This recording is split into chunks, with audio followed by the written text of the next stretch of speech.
Rod, you're muted. There, now I'm not muted. This Forever 400 Betting Picks edition of the NASCAR Gambling Podcast here on the Sports Gambling Podcast Network is brought to you by Underdog Fantasy. Underdog has added Pick'em Scorchers where you can win 100x. That's right, turn $5 into $500 in one game. Plus, every Sunday they're giving away $100,000. Use promo code SGPN at Underdog Fantasy for a 100% deposit bonus up to $500. We're also brought to you by Gametime. Last minute tickets, download the Gametime app, create an account, and use code CFBX for $20 off of your first purchase. We're also brought to you by Hall of Fame Bets, the sports betting research platform for parlays, player props, and game lines. Download the Hall of Fame Bets app or visit hofbets.com. Use code SGPN to get 50% off of your first month. Start making smarter bets today. And we're giving away $3,000 in our NFL Second Chance Survivor contest presented by Corey Pinkston and Barking Dog Properties. Feel free to enter. Just go to sportsgamblingpodcast.com/survivor. Driver, start your engine!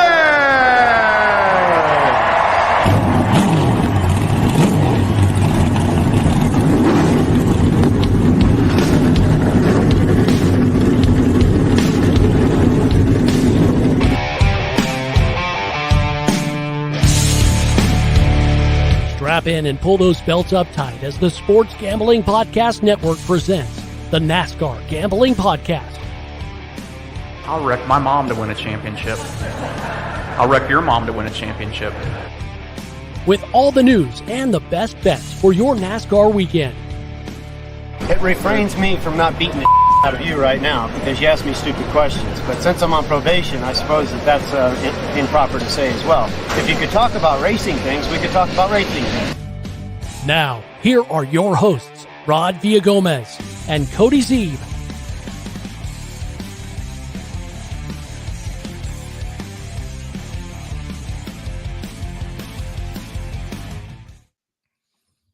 We are indeed creatures of habits here on the NASCAR Gambling Podcast. So when we throw something new into the mix, lo and behold, Rod forgets how to control all of it. So welcome into the NASCAR Gambling Podcast here on the Sports Gambling Podcast Network. He's Cody Zeeb. I'm Rod Villagomez. And yes, we are live for the first time, I think, for our NASCAR Cup Series pick show because, well, why not? We decided it was time to go live for this show. And to have a little fun. And it also kind of helps on the back end because I don't have to upload a video to YouTube after this. Look at that. That's the real reason we're doing it. No, just kidding. No, I'm so glad. So pumped to be doing it live. First time we're a couple episodes into the show at this point, but we've done our fair share of live, obviously recaps and stuff, but changing it up and giving you the live one. So if you listen to this on the podcast later, make sure you click on the bell on the YouTube because never know when you get something like this. Never know. Or you'll know more often because we'll probably be doing this more often. Yeah, that too. We had a little powwow amongst ourselves and said we should probably start bringing the picks shows at the very least to you live because they are more or less around the same times every time. So you can kind of set your watch to it. But yeah, I mean, again, it's a lot of fun to be live. So we will still continue to do the show exactly the way we're doing it, but we'll probably throw in a couple of comments here and there. Obviously take some questions if you're really, I mean, this is a good way, I guess, to get a little jump on it early if you want to talk through some of your strategy. Yeah. And if you see a bet out there you like, or while we're talking about something and you see a different line or different way to get in on it, or we mention a driver and, oh, what about this bet on him? This is a great time. Obviously we have the Discord later on where we'll always answer questions when we can and everything, but yeah, this is a great time to live interact on it. So I like that aspect of it. It's a nice, again, addition to the Discord is always the community. Discord is always going to be where we spend time hanging out, talking, and getting to know each other. But of course, here in the comments, any burning questions you have right away, you're talking to us live, like right here. It's him and I. You can see us and we're talking to you. So yeah, definitely a lot of fun. All right, we are off to Homestead-Miami for one of the last few races of the season. Cody, it's wrapping down. Don't remind me, Rod. It's I'm so sad about this. Yeah, it is. It's definitely sad. But of course, like we've said so many times over the course of our shows, this is not a long off season. We don't have to be sad for long. It's not like football where we have to wait almost a half a year for it to come back. No, sir. We get it in about a month and a half. So yeah, it's a very short off season, which is very nice. And I mean, it's so short that we've got plenty to talk about during the off season, so we don't have to go anywhere. And then before you know it, we'll be breaking down the Daytona 500, breaking down the Clash at the Coliseum. But luckily, we still have a few races left this season before we have to go into off-season mode. We certainly do. So last week, Kyle Larson obviously punched his ticket in. Still some drivers sitting there on the outs, hoping to punch their way in. Cody, what are we looking at as far as standings-wise in this Cup Series? Yeah, so Kyle Larson, again, this week and next week, absolutely nothing to worry about. He could show up, finish dead last, doesn't matter. He is racing for the championship in Phoenix. But he can play spoiler, because if you get one of these guys that's a little farther down there, like last week, Christopher Bell runs really well. If he does it again this week and Larson's able to hold him off and keep him out of there, Bell's still below the cut line or whoever it might be. If he can keep a Denny Hamlin or a Martin Truex out of victory lane, or even his own teammate William Byron, and make them have to go to Martinsville next week and point their way in. Could be defense is sometimes the best offense, right? Defense wins championships. Could be true in NASCAR as well. So Larson is locked in. And then, the points are very close from that. Okay, first things first. We talked about the Ryan Blaney disqualification yesterday. Literally 4 minutes after we were done recording, NASCAR rescinded the penalty. So Ryan Blaney's sixth place finish was restored. His points were restored. So with the disqualification, I think he would have been 56 points out. Now he's only 17. That's a big difference, and he went to a must-win situation, whereas he doesn't have to necessarily win now. It's still a long battle, but William Byron, 9 to the good, Truex 2 to the good, Hamlin 2 to the good, Bell 2 to the bad. You got 3 Gibbs guys all right there together. Reddick 16 out, Blaney 17 out, Buescher 23 out. But keep in mind, 2 winners over these next 2 races. That only leaves 1 points position left if we do get 2 different winners inside of this group of 7 now, right? Obviously, if Larson wins again, another driver will point in. But so that's how we're looking as we head to Homestead-Miami this weekend. And it's crazy about Blaney too being reinstated, because now this is where the books probably pull their hair out. They're probably like, oh, we just voided this or we cashed this, and it's gotta piss you off as a better.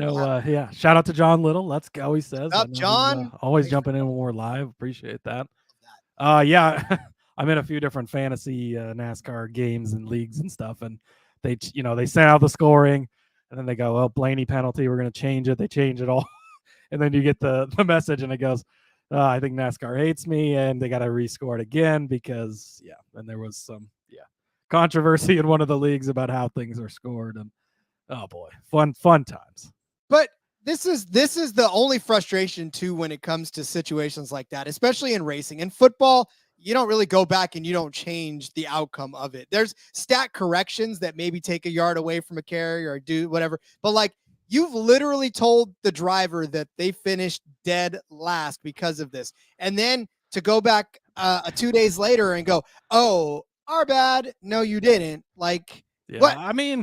I'm sure they're not complaining about getting it back, right? And no, they're not. But it's interesting for sure. Would have been interesting to see if they appeal it. And then, at this point in time, an appeal would have had to have been heard this week because of the urgency of the playoffs and where we're at. And so I guess NASCAR decided that their equipment wasn't necessarily correct, but good on them for being transparent. Hey, we might have made a mistake here, whether it was on them or what the deal was, gave it back to them. So we talked about him getting disqualified yesterday for no reason, but it's whatever. At this point, I just don't even know what to say about it, because it's just it's one of those things where if it wasn't that bad in the first place, why did you make it that bad? Why didn't you take a deep breath and then look at it the next day instead of knee-jerk reaction taking in disqualification? Well, they do have to. I think technically, according to the rules, they have to finalize the results within so long. You get that post-race. Bob always tweets. Post-race inspection complete. Kyle Larson is the winner, and so I think they have their, a certain time frame, and then obviously going back and looking at it, changed their mind. Hopefully they did the right thing, and here we are. Whatever. All right. So what else is going on in the news? I'm not seeing too much that I can report on. Yeah. Not really been a ton of stuff going on. Trevor Bayne's going to drive the Rackley War 25 truck at Homestead this weekend. That obviously was vacated by DiBenedetto. So another person they found to put in that whole situation. Interesting. But other than that, I was trying to look back through Bob's thing. I don't think there's really a ton of other news that we've seen. Obviously the penalty is the biggest thing. Obviously getting rescinded. Gibbs, because of the tire, they are suspending over the wall crew. So the Jackman and the changer, which is Jackson Gibbs, Ty's cousin, suspended 2 races, but that's standard procedure. Obviously that tire came off, but other than that, not really a very newsy day, Rod. It's crazy as we wind down the season. Everybody's just probably like letting out their breath a little bit. Like, okay, we're almost done. We can just chill on the news. Yeah, there's still some silly season stuff we're waiting to find out on, but there is, and we'll get there for sure. Yeah, we'll see. There's a lot of good rides open still, so we got plenty of news coming still. Plenty of news coming, but we also have picks coming that we are going to start getting into for this Forever 400. And we'll tell you why it's called the Forever if you don't know. I'm sure if you're listening to this show, you know. But those of you who are casual and wondering what the hell is a Forever 400, we'll fill you in on that. Oh, there was one quick piece of news. Tricon announced that Corey Heim is going to be back in the 11 truck next year. I like it and I don't like it at the same time. I'm very happy we get more chances to bet on Corey Heim in the Truck Series because that's paid out pretty well for us this season. But I really wanted to see him go to JGR in the Xfinity Series. But we can talk about that more on the truck episode because trucks are back this week, which is a nice thing. Hell yeah. All 3 series back in action. Again, Cup Series picks coming up. But let me ask you, you already knocked out of your NFL Survivor pool. Did you get knocked out week 1? You probably did. Don't worry. We got you covered with the SGPN Second Chance Survivor. It's presented by Corey Pinkston and Barking Dog Properties. There's $3,000 up for grabs and winner takes all. So it starts this weekend. Sign up now. sportsgamblingpodcast.com/survivor. That's sportsgamblingpodcast.com/survivor. On top of that, the NFL Gambling Podcast guys are doing a review contest. Leave an Apple Podcast review with your favorite TD-related bet for this weekend. The biggest winner gets a $50 SGPN gift card. Make sure to include your YouTube username in the review so we can contact the winner. Now we're also brought to you by Underdog Fantasy. Underdog has a way to play alongside your favorite football team. And of course, as we know, drive along with your favorite drivers all season long. Underdog has just introduced Scorchers. Go 5 for 5 and pick 'em Scorchers and enjoy a spicy 100x payout. And for a limited time, Underdog is extending the first deposit bonus up to $500. $100,000 Sundays continue on Underdog Fantasy. 10 lucky players are going to win $10,000 each. As we always do, we're going to toss in some Underdog plays with our favorite DFS plays on the DFS episode. So be on the lookout for that. So watch along, make your picks, and maybe make a little cash over on Underdog's mobile app or website, underdogfantasy.com. And when you sign up with the promo code SGPN, Underdog's going to double your first deposit up to $500. That's Underdog Fantasy, promo code SGPN. All right, Cody. Well, we are on the Homestead-Miami Speedway. I always say Miami Homestead. I'm dyslexic in a way that I'm not necessarily even dyslexic, but yeah. Where's the track actually? Is it actually in Homestead? Is that the deal? It is in Homestead, Florida. That close enough to Miami that they toss that part in there. It is. It's one of those things where you would say Homestead, but they're like, no, it's Homestead-Miami. At least it's not Miami track, and then it's actually in a different town, like most of the racetracks we go to. Like we know that it happens all the time. Yes, Homestead-Miami Speedway in Homestead, Florida. We are set for 267 laps around this 1.5 mile paved track for 400.5 miles of playoff racing. Last year, stop the presses. Kyle Larson won this race. We'll obviously talk about that at length because he's coming off of a win. Led 199 laps. Oh man, he's got some John Hunter Nemechek odds this week. He sure as hell does, as a matter of fact, which is why it's like, oh, really though? But yeah, so obviously talk about that. Books did give us a small smattering, right? They scaled down the menu a little bit. They gave us the kids menu version of what they gave us last week rather. So Yeah. a little Left frustrating. Vegas and they forgot about us, Rod. Yeah, they left the props behind in whatever hotel they were staying at the time. But still some good odds to be found, still some good bets to be made. And as we always do, we targeted some of the best for you today. Cody, I think I'm ready to start laying out some bets. How about you? Yeah, I'm ready to go. One of the better weeks. I feel I squeezed the extra bets in this week. I always feel like when I get the extra bets in here, that's when it's going good because I feel like I've found a lot of good stuff. So we're on one of those weeks. Feel like we found some really good value this week, and I like what we have.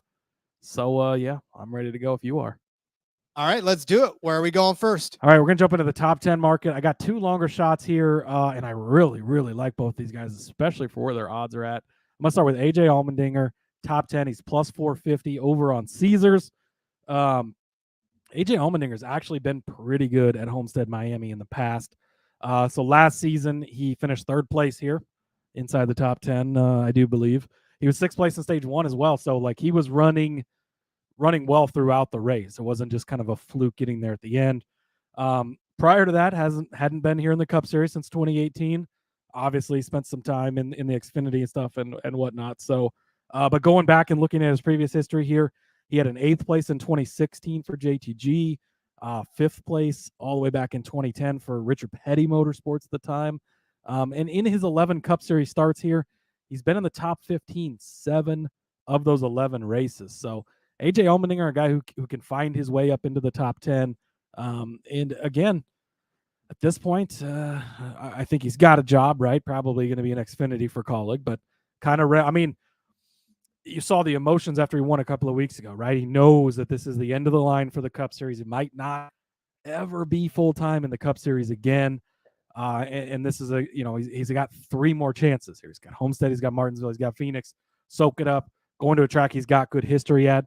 Not all been recently. The 3rd place was last year. Prior to that, it's been a little farther back, obviously. But I think a plus 450 just to get into the top 10 for AJ Allmendinger. One that I like a lot. And then I love, love, love this next one. Austin Dillon, top 10 over at Caesars, plus 500. He has the 6th best average finish in the last 3 races at Homestead-Miami, 7.7. 7 races in a row here. He's finished 12th place or better, Rod. 7 in a row, you're saying he's going to be in the top 12, and you're giving me 5-1 for him to get in the top 10.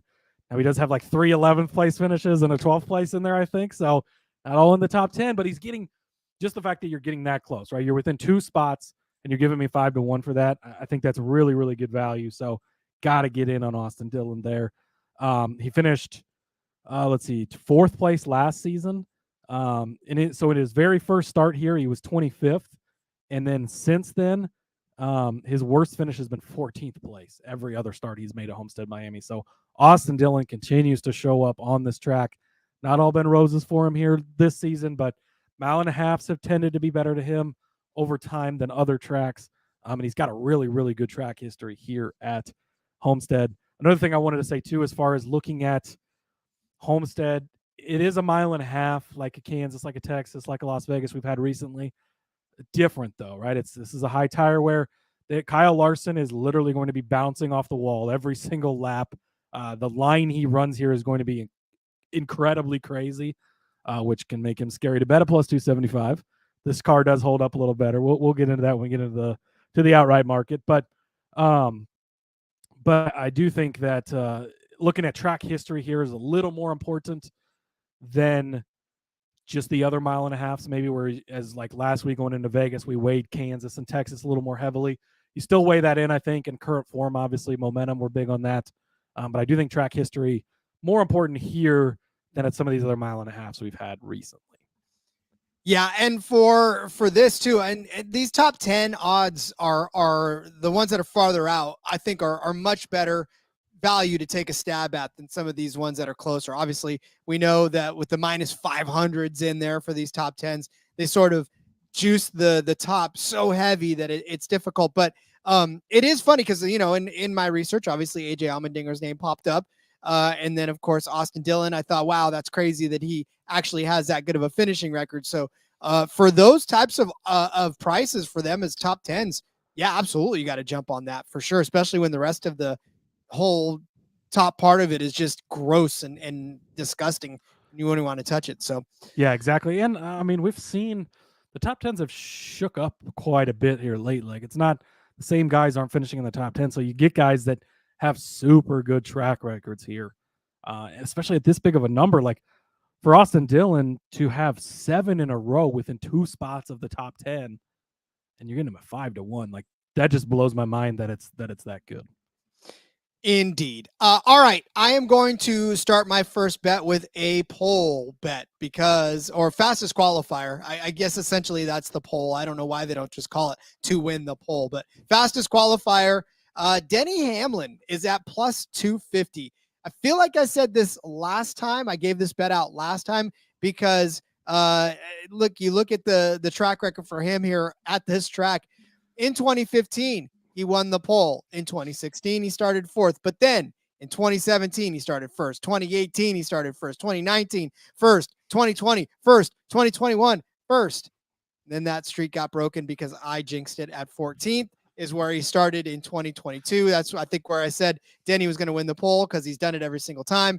But I think he gets back on this bandwagon. Obviously, we've talked about Denny Hamlin's speed all season long. We've talked about how he's been able to just sort of navigate this playoffs and continue to at least stick in, right? And for the stretch between Kansas and Talladega, at least have top 5 finishes in those 4 races as well. He started on the pole in all of the road races this season, which is crazy, but he did have a pole in Talladega, 2nd at Phoenix, which obviously is not a mile and a half, but still, pretty close. 3rd at Gateway, again, not another one, but he started toward the front in a lot of these races, right? 2nd at Bristol too, just recently. So there is qualifying speed to be had, but like Cody said, especially with Dillon, more often than not, there's tracks that these drivers absolutely love and can get around.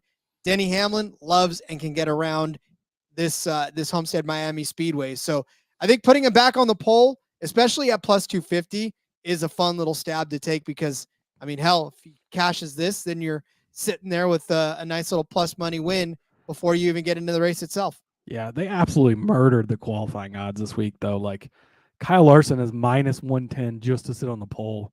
That is insane. Hamlin at plus 260. Bell at plus 275. I was looking at him because he's got like 65 mile-and-a-half poles in a row, I think.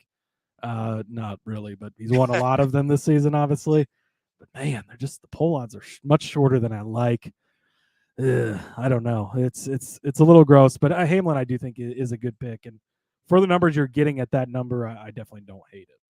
Yeah. Again, it's just a matter of if you want to put a poll bet on. That's the only one that makes sense to me at this point. So I'll take that. All right, we got more bets to get to, but first let me tell you about Gametime. I cannot stand buying tickets. I hate it. It's disgusting. It's gross. It's almost as gross as the top 10 odds at the top of the charts. But Gametime has made it to where it's a lot less yucky. Now, Gametime is going to guarantee me that I'm going to get my tickets on time and delivered to me when I want them authentically. And not just that, but they're going to reward me for being a procrastinator, which I most definitely am, as is evidenced by today's instances. I won't go into it, but I'll tell you, yes, I'm a procrastinator, and buying tickets is probably the most thing I procrastinate because I don't know sometimes if I can go to the game or the concert or the comedy show or whatever I want to go to within the time frame that I'm going to need to buy a good ticket. So Gametime, they're going to reward me for that, though. They're going to give me lower prices. They're going to give me better prices and lower fees.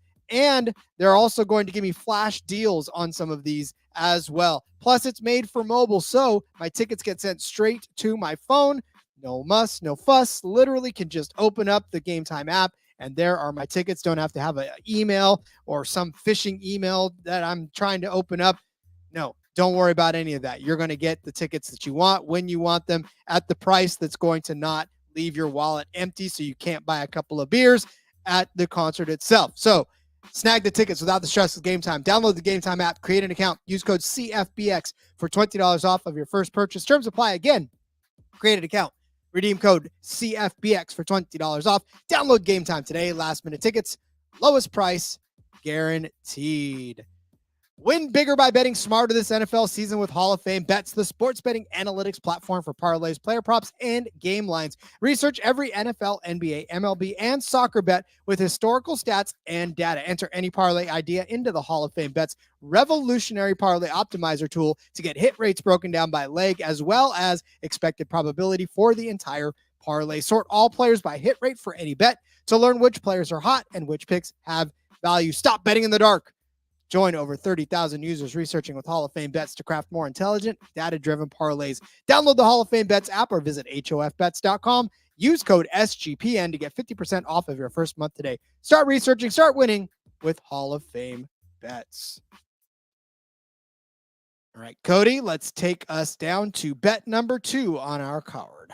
Yes, next up for me, Christopher Bell, a guy that I really, really love this weekend. I'm going to take him for a top 5 finish plus 170. I mean, look at last week. He was fast. He was good. He led 61 laps. Obviously finished second, came so close to getting Kyle Larson there at the end. If you throw out the Roval and Talladega, which he finished 15th in both those races, that's not bad for those, but obviously they're kind of wild cards. So you go back before that, you got the second last week at Las Vegas, 4th place at Texas, 3rd place at Bristol, which is the intermediate package. I know it's a different track style and everything, but 8th place at Kansas, not far there. Like I just mentioned, less than 3-1 odds for him to start on the pole. He started really good at a lot of these races. And for a while, he was that guy we were talking about, starting good, results aren't there. They flipped that around. His results are there. We saw last year during this time frame, he got these wins and ran super well at Coda, right? Obviously, Cardboard Gate ends up getting the win, advances to the next round. Then at Martinsville, goes out, gets the win there to lock himself into the Final Four. Seems to be a guy that steps up in the playoff time, and now he's running there. You know, looked really good last week. Only 2 points below the cut line right now. So I think that he's a good play this week. So his first, wait a minute, I got my stats here wrong. He was 11th place last year. But what was really impressive to me, 2020 in his very first start here, he was driving for Levine Motorsports in that 95 Toyota. 8th place finish in that car, which, if you remember that car, not a great car. It had its okay days and stuff, but that's a very impressive finish. And it doesn't have a ton of starts here because we only go to Homestead once a year. Well, I've been in the Cup Series for a couple of seasons now, but the way that he's been running for me lately does it for me for Bell. Very high on him. Spoiler alert, got more to talk about him later on in the show, but top 5 plus 170 over on Caesars. I think I'm pretty much done poo-pooing on Christopher Bell. I basically just decided, let's see, I'm pretty sure I did. Yeah, I decided to stay clear away from him because I don't necessarily want to be wrong or right on Christopher Bell. So I'll let you be wrong or right on Christopher Bell this week. Hopefully right, but I hope you're right. I hope everybody is right on Christopher Bell this week because I'm just going to keep my hands off of him. But somebody I will, I was going to say, feel like you, do we need an intervention, Rod? I feel like you gave this guy up last week. I did give him up last week, but then I looked at the stats and I was like, I can't give you up. So I was going to say somebody I can't put my hands on, but I'm not sure that the law will allow me to do that. Where are we going with the show? I don't know. NASCAR After Dark. This was NASCAR Gambling After Dark. Look, I'm going to take Brad K. Sorry. Sorry. I listen, his top 10 numbers are not yucky. I mean, I just got done saying that all of the top cars are yucky, but Brad Keselowski at minus 110 for a top 10 is not as yucky as one would think, especially when you look at basically overall Brad Keselowski, not necessarily on this track in particular. He does have 7 top 10 finishes in 15 starts, right? Which is great. But what I'm kind of more impressed about too is the fact that he finished 5th last season. And we talked about the struggles of RFK. We always talk about the struggles of RFK. In fact, I could probably create a clip on my soundboard that just says, and RFK has struggled last year, but they did. Right, but he still managed to come in with a 5th place finish on this track last season, which for that team, impressive. Now you look at what he's done this season. Obviously, we've talked about this resurgence of RFK, how great these guys are. Chris Buescher obviously winning, Keselowski right there with him. How has he done at 1.5 miles this year? Pretty damn good. 4th at Vegas, 7th at Texas, 9th in Kansas, 6th at Darlington, 11th at Nashville, right? Just outside of the top 10, but still there. 4th at Darlington. He got a 19th at Charlotte. I'm sorry, that's fine. 19th at Kansas earlier in the year too, and then 17th at the first Vegas. But over the last 4 races, all top 10 finishes at 1.5 miles. I get it. It's a little different. It's a little bit wonky than the most of them. But Brad Keselowski at a top 10 at -110, I still feel like that's really good value for him to get in the top 10 because, listen, like I said, it's just a matter of this is not -300. This is not -400. It's only -110. It's not as if you're paying a whole lot of juice for this one. So I like this. I like Brad Keselowski top 10, -110. JD Kiss is late to the show. I'm not sure if you mentioned it or not. McDowell top 10 plus 800. That's a pretty juicy top 10. So we have not talked about McDowell yet, but I do have a bet coming up on him soon. I found a different way to get in on him, but 8-1, that's not a bad one to take as well. We did bring up Allmendinger plus 450 and Austin Dillon 5-1. I know that's JDK's favorite driver right next to Bubba Wallace. But yes, McDowell coming up in a minute because I did find a way to get in on him that I really like this week. Keselowski top 10. I'm indifferent on it. I don't know how to feel. I honestly, I did look at him in the outright market because he has been so good here. So I guess if I was considering him in the outright market, I ended up going a different direction, but a top 10 then would obviously make a lot of sense. So next up for me, you mentioned it before, Caesars, they cut back this week, didn't give us all the props they had last week, but they did have one in there for us. Drivers to finish on the lead lap. It's set at 20.5. The under was -105. The over -125. I'm going to take the over on drivers to finish on the lead lap at 20.5. You go back to last season, 23 cars finished on the lead lap in this race. Last week at Las Vegas, 26. At Texas a couple of weeks ago, 25. Kansas a couple of weeks ago, 24. It's a pretty solid trend of going over this on comparable tracks and here also last season. Didn't look back much farther than that because I think that's about the sample size that I need for this one. So, again, I'm going to go with the over 20.5 for drivers to finish on the lead lap over on Caesars. That's at -125.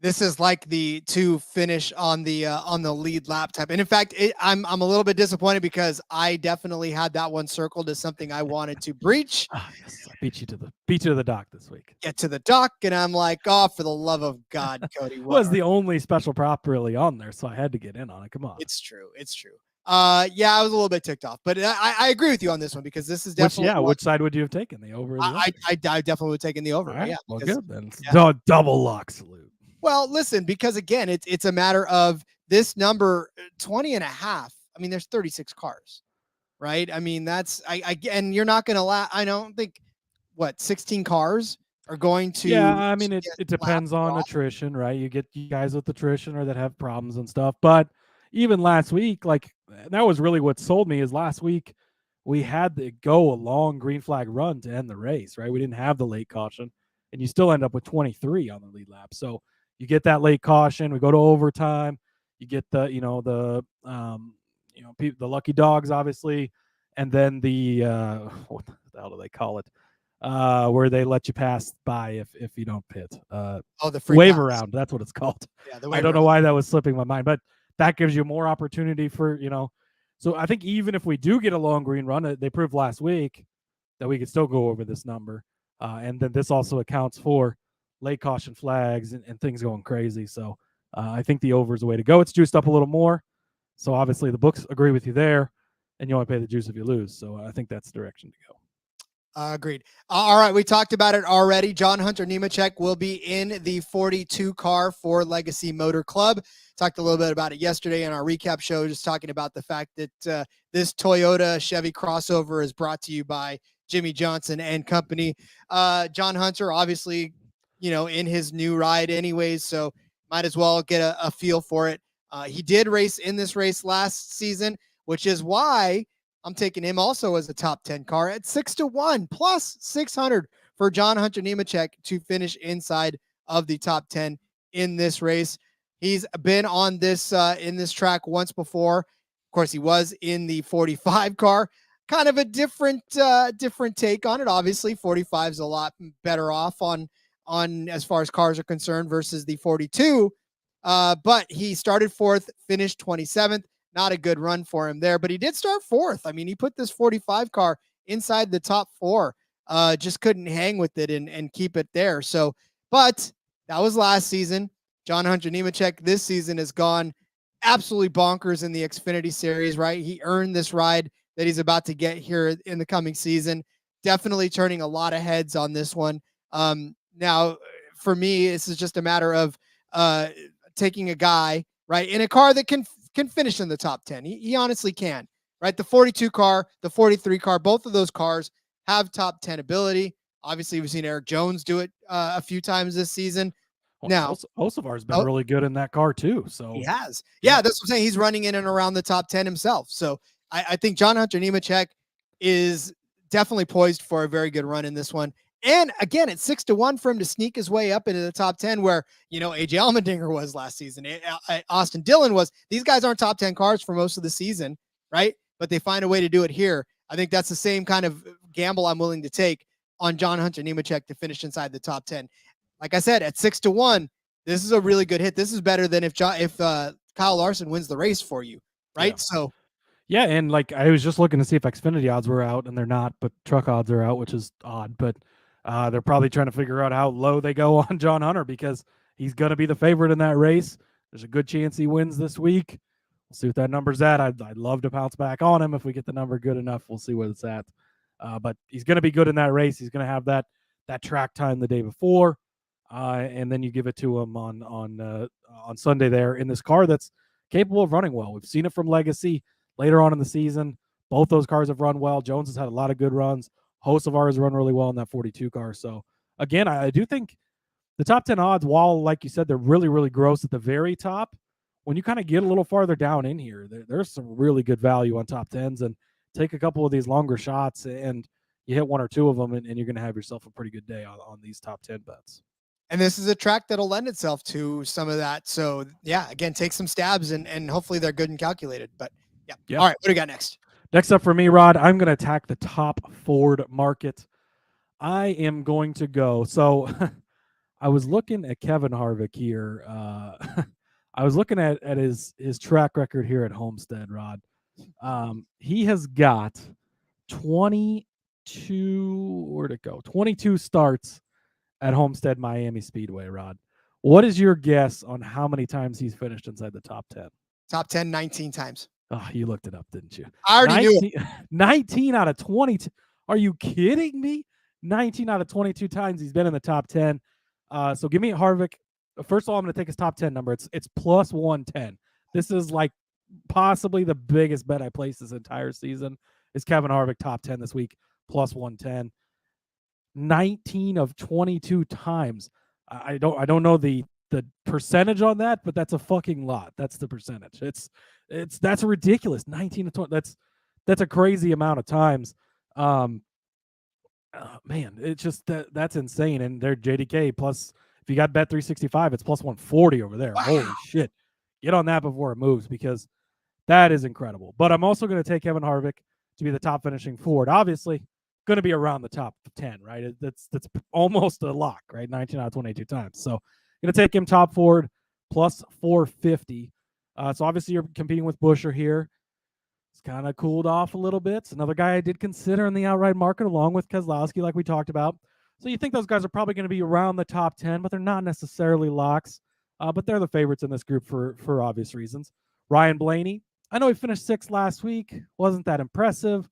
Was he cheating? Was he not? Nobody really knows at this point. And then Kevin Harvick's the next one on that list. But after that, it's Joey Logano at 7-1.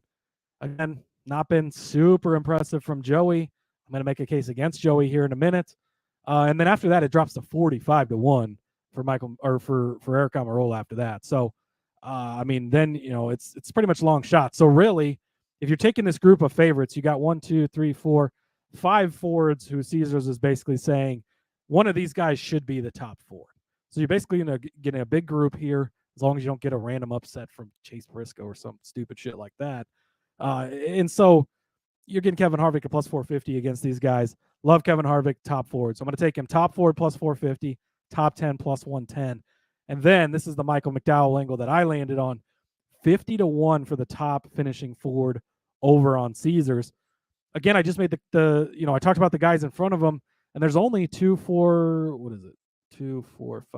guys that are listed in front of him on the odds. So 7th favorite, right? So it's definitely an underdog, but you're going to have 50-1. Buescher and Keselowski, maybe they're just off. They always run together. That puts them behind him, right? Blaney, it can be up and down. Harvick, maybe he still gets in the top 10, but doesn't beat McDowell. Logano, he's such a wild card. Almirola, do you trust the Stewart-Haas car that's not Kevin Harvick? No. Then behind him, it's Briscoe, Priest against Stewart-Haas cars, Burton, Gilliland, and then you're into the Rick Ware cars, which, at this point, not taking them likely. So, but McDowell, he finished 10th place here last season, 6th place in 2021. So the last 2 races, he's been in the top 10, 6th place just 2 seasons ago. That's not bad at all. He was 15th here in 2020, which again, not a bad finish at all there. And Brad Keselowski is the only Ford over the last 3 races with a better average finish than Michael McDowell here. You look at the comparable tracks here lately, 17th last week, not the greatest run ever, but that's not horrible either. It's a little bit better. Some of the other Fords have some problems. It's 50-1. You're going to need some things to happen for it, but it's possible. He's 15th at Texas. He did run 6th at Bristol. Again, Bristol's not a comp track, but it's the same package. There's some similarities there as far as that. So McDowell, I did, like JDK said, I think he said 8-1 was it? Yeah, 8-1 for the top 10. But I'm going to take him top Ford, 50-1. Again, a little bit of a long shot, obviously, but there's definitely a path for this to happen. We've seen the Ford struggle in general. So if they kind of have a rougher day, 1 or 2 guys have some tire issues, pit issues, any number of things, McDowell's up there in the mix. I think he could snag that top Ford spot. And then, yeah, you just highlighted the JDK, 86% top 10 at Homestead. Thanks for doing the math. Appreciate it. That's fucking insane. And honestly, the guy's got a race named after him. So if he comes out and forgets how to drive, then that's definitely a knock I see on. what you did there. Yeah, you like that? It's a knock on who names the races. And so I'm just well, and that's the other part of this I hadn't mentioned. I forgot to mention. So thanks for bringing it up. The race is literally named after the guy. So we'll be talking about him all day. Rodney Childers is given the command, I think, with his family to start your engines. It's going to be all about Kevin Harvick. He's running the Budweiser number 4 scheme, the same scheme he won the championship with back in the day. Like, everything is lining up for this to be. It's not Phoenix yet. I don't know that he gets his win this week, but we'll talk about that in a minute. But he's winning at Phoenix for sure, but it's going to be good. And again, NASCAR already got their disqualification of him out of the way, Rod. Do you disqualify Kevin Harvick in the Kevin Harvick race when Rodney Childers is giving the command? I mean, come on, right? No. He's getting that top 10 at plus 110, if nothing else. If nothing else. I definitely think that is going to happen as well. All right, speaking of something else I think is going to happen, I'm taking Kyle Larson and William Byron both to finish inside the top 3. This number is at 6-1 as well. I woke up and chose just absolute madness this morning. Yeah, you did. Yeah, I was in a chippy little mood, and I think maybe these bets reflected. So go easy if you want. I mean, don't tail me if you want. That's fine. But there's a path for this to happen, and I'm telling you, there are 10 wins between these guys this season already. Right? That is a lot of instances where both of these cars have been up top. You want to talk about top 5s? Well, that's fine. Kyle Larson has 14 of them in his starts this season and 33 starts. William Byron has 13 of those, right? So I know their average finishing positions are not anywhere near a top 3, right? For Byron, it's 11.3. For Larson, it's 14.7. But you're also getting the last 2 drivers to win this race in particular, right? Byron did it a couple seasons ago. Kyle Larson did it last season. Both of these guys have done this in the past already. So what have they done on this track other than that? Well, for William Byron, this is why it's a stretch. He put it on the pole last year, finished 12th. He did lead 32 laps in that. He's got a 12th place finish, a 9th place finish, 39th, and a 24th. So not necessarily anything to write home about there. For Kyle Larson, I mean, obviously won last season, 4th place the season before that. He actually finished 40th in 2019, back when you could still finish 40th in a race where they allowed everybody in there, right? Yeah, So, we don't see 40 cars. Like 40 is still the number we allow, but Daytona 500, that's about the only time you see 40 cars. So that's it.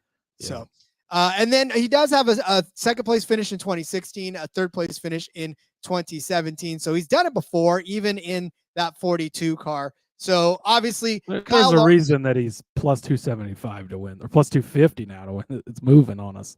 Plus 250 to win this race. Like top 10 odds again, because his top 10 is minus 800. That's what it is, minus 800 for a top 10. Yeah. So and even just his top 3 is minus 200. So you can't even bet on him to finish in the top 3. I mean, so lumping a Byron in there, that's going to be one of the faster cars, and he's 5th on the odds list at plus 750. So if you want a way to get in on Larson, this might be one of the better ways.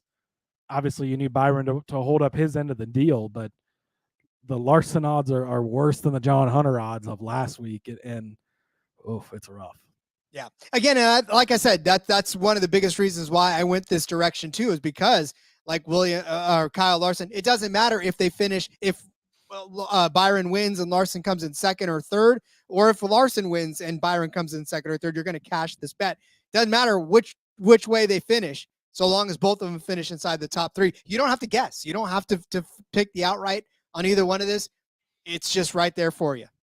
Yeah. Yeah. If you're going to do it, I think that's a good way to do it. All right, Rod, I did get in on a head-to-head matchup.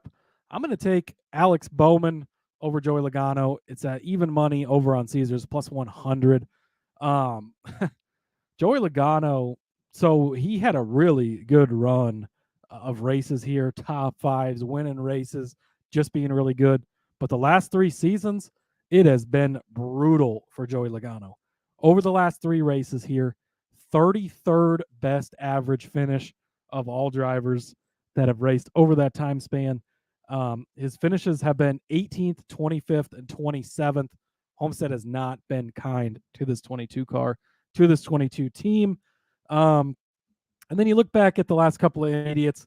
12th place at Vegas last week. Okay, it was an okay run, but not that great. 21st at Texas. He did finish 5th at Kansas. So again, one of the toughest guys in the garage to figure out when he's going to be good, when he's not. But the recent track history here. Now, overall picture, he's been pretty good at this track. So that's kind of the warning on it, right? But lately, it has not been good for Joey Logano at this track. For Alex Bowman, he was very fast last week. We talked about it, right? You had some bets on him, had a fast car. Unfortunately, just spun himself out, took himself out of the race, did not finish. But he's been pretty decent here the last couple of races, 2 top 10 finishes. He's finished 9th, 18th, and 9th in the last 3 here. So the last 3 races, 3 for 3 against Joey Logano here. He was 12th at Texas, 10th at Kansas, both good solid runs. I don't think he needs to get a top 5 here. I think he's top 10, maybe even top 15. Still going to beat Joey Logano. You're getting the even money side of this. Logano is the favorite on this matchup. So give me Alex Bowman over Joey Logano, plus 100 over on Caesars. It's crazy because there's one out here that's got all of 3 of the 4 other Hendrick drivers to finish inside of the top 10 on Caesars. They got Chase Elliott, Byron, and Bowman all to finish top 10 at 7-1. I almost looked at that one for a second because I thought that would be a good one to take, but I feel like Elliott might be the weaker part of this, unfortunately. Yeah, but he's been, I know last week, and he had to start in the back. It was a backup car. He had the penalty on the restart. You put all those things in there, you kind of throw it out. He's been the most consistent of everyone lately. I did not see that one, but that's definitely interesting to consider. We weren't necessarily giving it out, but I would definitely take a good hard look at that because these Hendrick cars are good, and we know that. I think Bowman's probably the one you have to pull the hardest there, but I think he's going to be somewhat decent this weekend, so I do like it. I may research that one a little bit more thorough. That my initial one was like, because I'd already given out a couple of 6-1s. I was like, let me rein it in a little bit here. I don't want to go completely bonkers. Rod didn't choose that much violence this morning. I chose minimal amount. I chose PG-13 levels of violence, not I didn't bump it up another one. But all right, so my next one, I'm taking a head-to-head as well. Mine is Kevin Harvick over Ty Gibbs. It's over on Superbook at -120.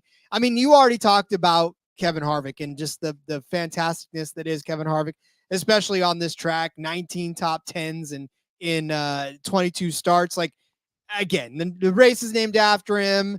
They're probably going to have kids there that are born in the infield care center. They'll be named after him. Marriages, contracts will be done, and they'll. Speaking of marriages, did you see the marriage last week? I did. That was pretty impressive. That was, not a big Busch beer guy, but that was pretty sweet that somebody got married during his pit stop, officiated by the Busch guy himself. That was, shout out to them for putting that together because that was pretty sweet. I'm a little ticked they didn't call me. I'm an ordained minister. I would have I'd gone out there for sure and married it. Anybody want to get married in the infield, let me know. Y'all you got to do is pay my flight and hotel and keep me in drinks. That's all you got to do. Easy day. Easy day. And I will promise that I can make it through your vows if even if I'm drunk. I don't care. I'll do it. All right. So, like I said, I'm taking Harvick over Gibbs -120. Just the narrative itself is really kind of what you're backing here, but not just that. And look, Ty Gibbs, he did start 6th place in his only time on this in the 23 car. Now we know the 54 is pretty much set up probably better than that 23 would be. But he finished 22nd in this race. And for Ty Gibbs, though, on intermediates, this season especially, not being kind. We talk about the potential. We talk about how good he is and how good of a driver he is. He still doesn't have this all figured out yet. It's not as if he is the greatest yet. He's taking on one of the greatest in this head-to-head, but he's not quite there yet. 33rd at Las Vegas, 33rd at Texas, 14th at Kansas, 21st at Darlington, 14th at Nashville, 26th at Charlotte, 16th at Darlington, 34th at Kansas, 22nd at Las Vegas. Those are a lot of finishes that are well outside of the projected range of Kevin Harvick. And again, I know Ty Gibbs is a good driver. You know Ty Gibbs is a good driver, but sometimes it's not good enough to get it done, especially on a track against a guy that is literally driving on something paved in his honor. Yeah, you know how much I love Gibbs. I'm sorry to Erica Harper, very, very good listener, huge Ty Gibbs fan. I don't want to talk bad about him, but not talking bad about him. It's just good about Kevin Harvick. I will make a bold statement. I don't think that Kevin Harvick finishes better than Ty Gibbs in any race next season. So that's I'm going out on a limb there on that one. But this week, the intermediates, it's been a struggle for Gibbs this year, unfortunately. So this is just kind of a week I think you got to lay off of him a little bit. Obviously, we know how good he is. We know how good he's going to be. But Kevin Harvick, again, 19 to 22 times. Like, that is the sticking statistic here. It's insane how good and how consistent he's been here.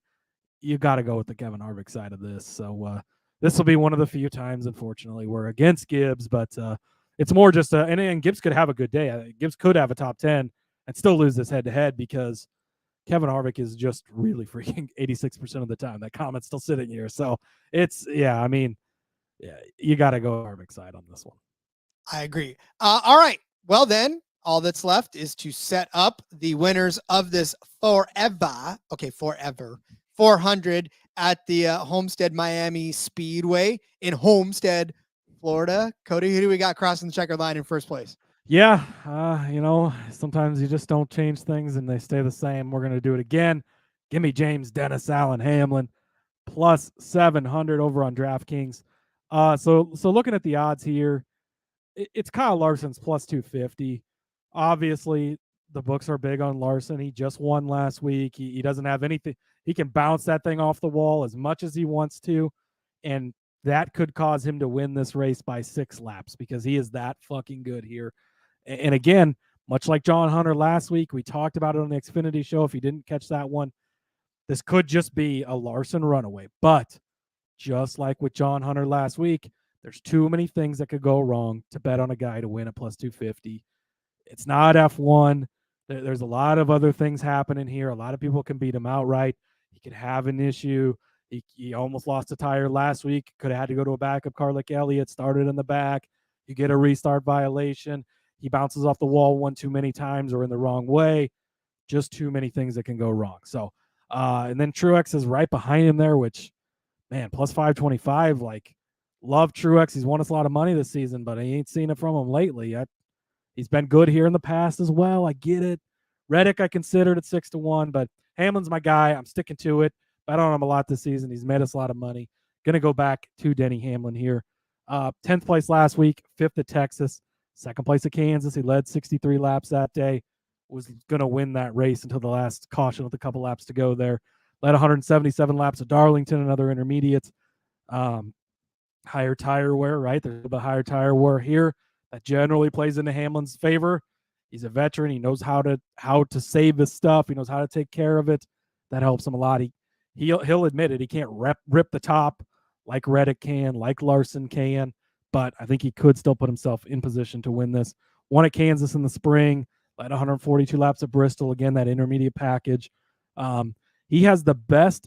This is a little bit of a worked stat, but the best average finish of all drivers of the last 3 races at this track where they've actually started all 3 races. The 2 guys in front of him are Kyle Larson, but he's only been in 2 of them. He was suspended for one of those races. And AJ Allmendinger, who's only got the 1 start, which we talked about. He finished 3rd last year. But of everyone who started all 3 races, best average finish at 6.3. Finished 7th place last year. But you go back to 2020, he led 137 laps and won the race.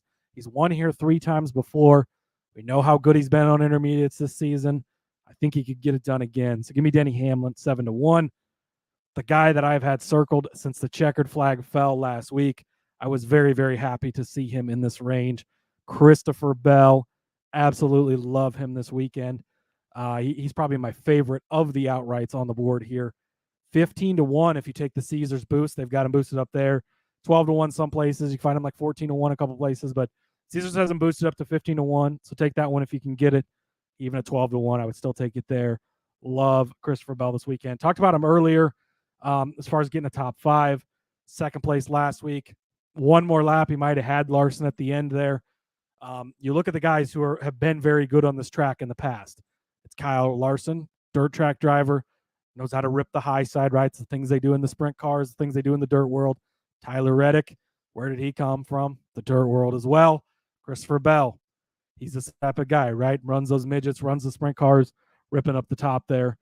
And again, he's been really good lately. That 2nd place last week, 4th place at Texas, 3rd at Bristol, even an 8th at Kansas. Expect him to qualify really well, maybe even gets himself on the pole. He was 11th place last season, but then again, 8th place in the 95 car back in 2020 here in his first start. So I love Christopher Bell. I think momentum's on his side. I think he's proven he can win in these situations where it's okay, here's a chance. Could go one of two ways after last week, right? They were so close. They almost had it. They didn't get it. And you just kind of overthink it and you fall off. Or this could be the week where we're not letting that happen again. This is our chance to win. This is our chance to get it. I think at 15-1, you got to get some on Christopher Bell. And then, Rod, this is the Kevin Harvick 400, a.k.a. the Forever, presented by Mobile One 400. Kevin Harvick at 30-1, 19 of 22 times in the top 10, Rod. That's it. That's all I got. He's fucking good here.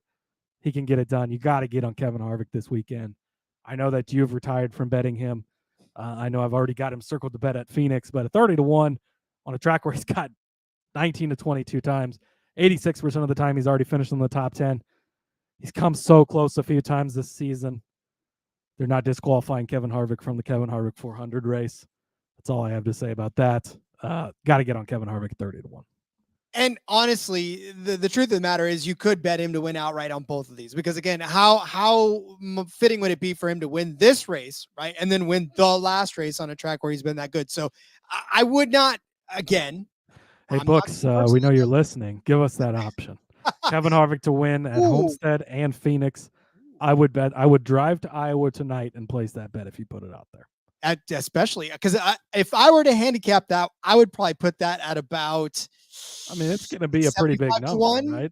Yeah, 70, probably. He's 30-1 for this one. He's going to be less than that although it will, because his numbers are basically the same at Phoenix. He's got 18 top 10s in a row, or 19 or 30.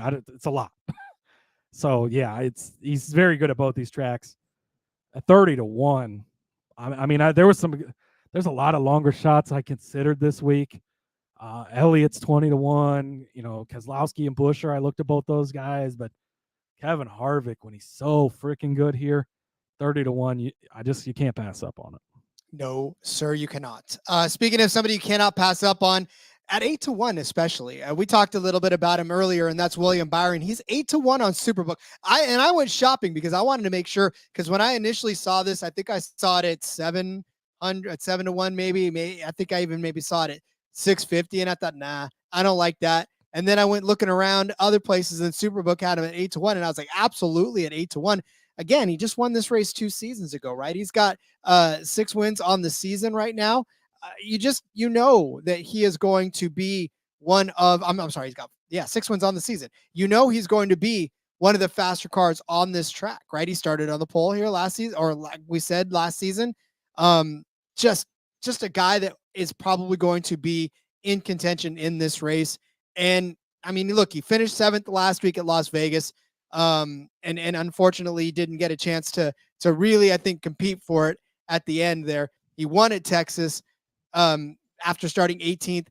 This is going to be a guy you need to watch. And obviously, if we think that Kyle Larson's going to be fast, I think William Byron's going to be fast. I think both of these guys are going to be in the top 3. So even if it ends up being, in fact, I'd love it even more if William Byron ends up winning and Kyle Larson finishes 2nd or 3rd, because then you cash the 8-1 there, and then you turn around and you cash the 6-1 on both of them to finish inside the top 3. That's stake, baby. That's stake. So there's nothing that tells me that William Byron can't win this race. I mean, you even look at what he's done in the intermediate tracks this season so far, right? 6th at Vegas. We talked, 7th because they reinstated Blaney again. So you have to kind of weigh that out. Some places still haven't factored in the fact that Blaney's back in it again. But 7th at Las Vegas, he won Texas. 15th at Kansas, bad day, yeah. 4th at Darlington, 6th at Nashville, 2nd at Charlotte. He won Darlington. 3rd at Kansas. He won Vegas earlier in the spring.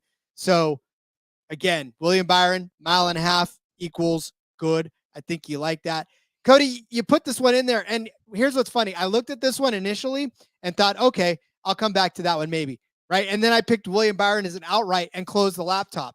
And just forgot to come back to this one. This one's a fantastic one. They're giving you, thank you, Cody, for that. Caesars is giving you a 10-1 boost on William Byron to win this race and for Max Verstappen to win the United States Grand Prix over there on COTA.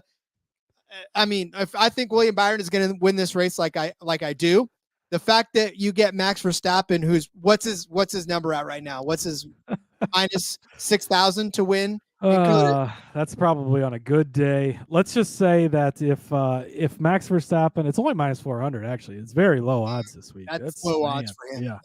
But let's just say if Kevin Harvick's 86% chance to finish in the top 10 at Homestead, Max Verstappen has a 99.8% chance to win this USGP this week. So Jesus Christ. Yeah, it's again, check out the F1 Gambling Podcast, which will be out later this week. We're gonna have some good picks, but it's gonna be another Max Verstappen week. Like, it's just, and again, anything can go wrong. So take the 8-1 as well. But getting that boost up to 10-1 when you have an almost free square, knock on wood, right? You kind of got to get in on that if you're going to go with the Byron outright, I think. Yeah. And again, that's perfect because like I said, I looked at it and I thought, okay, well, I haven't picked an outright yet. So let me get back to that in a second. So I'm glad you added that in there. I like that. 10-1 for Byron and Verstappen to win their respective races. So, all right, get out your pen and papers. It's time to go over the bets for this Forever 400 from the Homestead-Miami Speedway in Homestead, Florida. Cody started you out with AJ Allmendinger as a top 10 car at plus 450 over on Caesars. Tossed in Austin Dillon as well to finish inside the top 10 at 5-1 on Caesars. I said Hamlin would win the pole on this race at plus 260 over on Caesars. That price went up as I was picking it. Cody gave you Christopher Bell as a top 5 car at plus 170 on Caesars. I said Brad K, I'm not through with you yet, to finish inside the top 10 at minus 110 on Bet365. Cody selected the drivers to finish on the lead lap at over 20.5 at minus 125. Got to figure out how to say that correctly. And I said, John, it's very wordy. It's very wordy. So drivers on the lead lap at finish over 20 and a half at minus 125. I gave you John Hunter Nemechek as a top 10 car at 6-1. Cody gave you Kevin Harvick as a top Ford at plus 450, top 10 car at plus 110. Throw in Michael McDowell at 50-1 to be a top Ford on Caesars. I said Kyle Larson and William Byron to both finish in the top 3 at 6-1 on Caesars. Cody gave you Alex Bowman over Joey Logano at plus 100 on Caesars. I said Kevin Harvick and the faux car would finish over Ty Gibbs at minus 120 over on Superbook. Cody gave you Dennis Hamlin. I keep wanting to say Dennis Allen. Dennis Hamlin at 7-1 to win this race on DK. Christopher Bell at 15-1 on Caesars with the boost. And then Kevin Harvick at 30-1 over on Superbook. I gave you William Byron at 8-1 on Superbook. And then, of course, on Caesars, they're giving you a 10-1 boost for Byron to win the Faux Eva 400 and for Max Verstappen to, well, I think he's already won the race over there. So you might as well get on this now because it's pretty much finished over there at Coda. Yeah, potentially. Shout out to Jason Barron. Thank you. Appreciate you joining. Great show, gents. He says, again, make sure you subscribe to the YouTube channel. Hit on that. Hit the bell so you know when we're going to go live. Try and do more of these. These obviously we've been doing the recaps live a lot of the times. Try and get some more pick shows live here as well. So you can join us. You can give your thoughts, and we appreciate it. Absolutely do. So, all right. Well, then let's put a bow on this one. Get everybody out there so that they can fill out their cards before the lines shift, before all the smart guys like you go down this as well. So, Cody, as we always do, let everyone know where they can find you on social media. Yep. Follow me on X at Husker_Zeeb. You can find all my work over there. Check out the F1 Gambling Podcast. We'll be back with an episode of that this week. They're racing at Coda, track we're obviously familiar with from the NASCAR side of things. So, yeah, I'm excited to record that show. And again, even though Max Verstappen always wins, of course, we find good ways to bet on the race, like always. And then again, yeah, the YouTube, jump over there, hit the like, hit the bell, all the good tools and gadgets and fun stuff. Indeed. All right. I'm on X at RJ Villagomez. Link in the bio, everything I got going on, whether it's here, whether it is Sportsbook Review, and of course, in between Media the Back Road, kicking off on Thursday with Seth and Elliot as they talk about this race from the Homestead-Miami Speedway. Of course, review if you would like. I mean, obviously, we love to have you guys here live on the show, but rate, review, do all the things that you can do to help this show continue to grow. Season 2 has seen tremendous growth. We would love nothing more than to hit Season 3 on an even higher note, and that is all thanks to you, and it will continue to be thanks to you. So do all those fun things for us. We'll see you tomorrow with Truck or Xfinity. We'll figure it out. Whatever. Probably Xfinity, but yeah, we'll see. We'll see. But we'll be live again. Click the bell. Let you know when. Till then, let's go racing and let it ride.